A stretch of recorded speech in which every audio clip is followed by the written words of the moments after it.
iOS 18 was released, I got my hands on a few phones to do a battery drain test. Even for used products, the unboxing is satisfying. I have chosen the most common phones from a budget one to a more expensive one, so that I can see how they move on the latest version of iOS.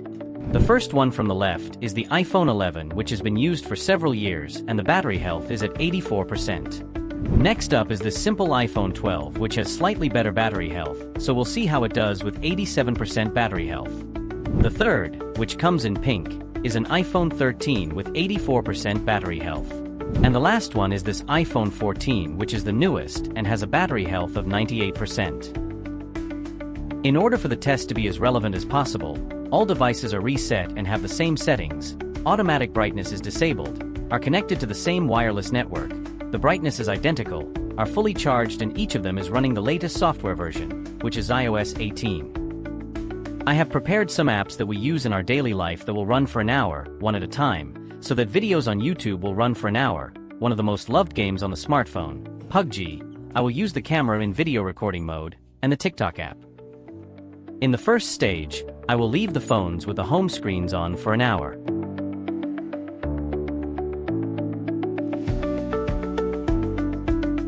After the first 60 minutes with static screen on, it seems that the iPhone 11 is in the last position, with 10% lost. The first is the iPhone 14, which lost only 3%, and the ones in the middle are almost equal. Now let's move on to the second part, which consists in playing videos on YouTube at 1080p resolution.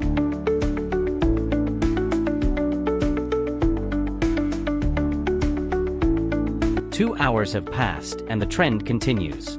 On the last position is the iPhone 11 with 74% of the remaining battery, and on the first position is the 14th with 88% of the remaining battery.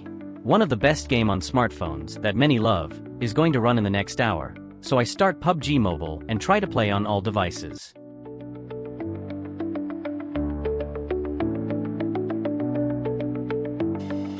After this stage of the test, I stopped the game, and it seems that after 3 hours of operation the iPhone 11 dropped below the 50% threshold. However, it is not something to be afraid of because all the devices still have enough battery life. An important consumer of the battery is the camera, that we use almost daily, so I will move on to an hour of video filming at 4K resolution and 24 frames. This step will make the difference and will separate the phones according to the battery strength. Speaking of cameras, let's see what result we have after an hour of video recording. As I expected, the percentage dropped a lot in all situations because the camera is a big consumer. However, the iPhone 14 is doing great and still has almost half of the battery left while the others are nearing discharge. Further in the following hour, the phones will run in the TikTok app, which is set to auto-scroll. We are approaching the first models that will close, and we will see together in what order they will be. To my surprise, all the phones pass the 5-hour mark, so if you're thinking of buying one of these models, you can do it without any problems. The iPhone 12 and 13 are almost equal with a small difference, and the iPhone 11 has only 1% left. I move on, using the apps randomly, and 5 hours and 3 minutes after the start of the test we have the first phone that closes.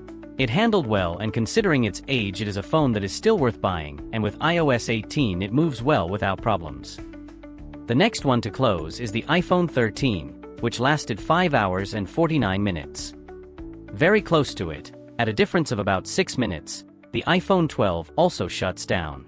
Considering that the 13 model has a battery health of 84% and the 12 of 87%, if I had to compare between the two, I would choose to go with the iPhone 13 because it held up just as well with poorer battery health. I am left with the iPhone 14, and we are going to see how long it lasts. When it comes to the battery of a device, there is no need to purchase new products to be able to enjoy a pleasant experience. It is enough to choose a suitable model according to the budget. The 5 to 6-year-old phones are close to the newest ones, and on top of that we have the possibility of changing the battery. But be careful, changing the battery cannot guarantee an improvement, and for that I have a separate video with a link in the description that shows you why. At 6 hours and 31 minutes, the last one stopped working. Overall, each device performed excellently, and the latest version of iOS 18 did not create any problems during the test, so you can upgrade your phone. If you are thinking of changing your iPhone battery, watch the following video to see the real difference between the original battery and an aftermarket one. Don't forget to like and subscribe if you liked it.